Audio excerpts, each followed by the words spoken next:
ខ្ញុំទើបតែបញ្ចប់កម្មវិធីវិបស្សនាខ្លីនៅមជ្ឈមណ្ឌលវិបស្សនាអន្តរជាតិខេត្តកែបបាទ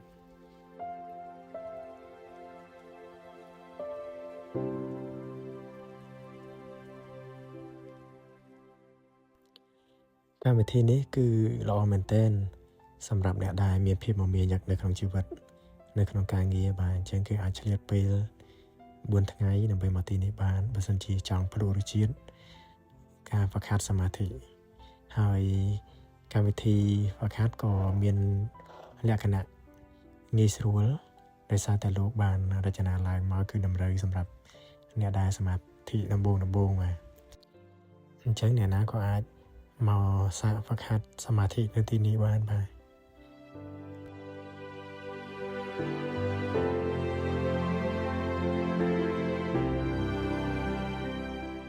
តែកម្មវិធីមួយនេះគឺគេធ្វើឡើងជាភាសាអង់គ្លេសបាទអញ្ចឹងអ្នកដែលមិនចេះអង់គ្លេសគឺមិនទាន់អាចចូល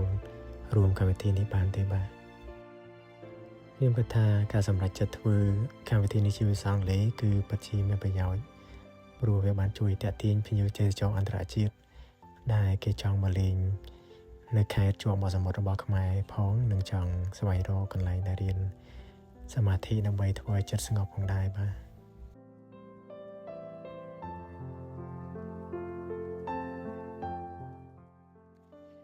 ហើយណាមួយកន្លែងវិបស្សនានេះគឺស្ថិតនៅលើកំពូលភ្នំដែលអាច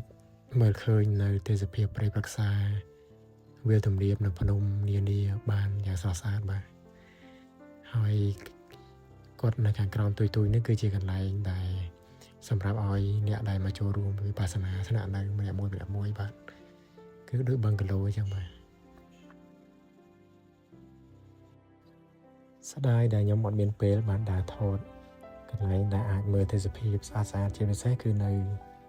លើព្រះវិហារដែលអាចមើលឃើញទៅទេសភាពសមុទ្រនិងកោះទន្សាយបានបាទព្រោះខ្ញុំប្រញាប់មកជិះរថយន្តភ្លើងដើម្បីឡើងមកភ្នំពេញវិញឲ្យទាន់ពេលបាទ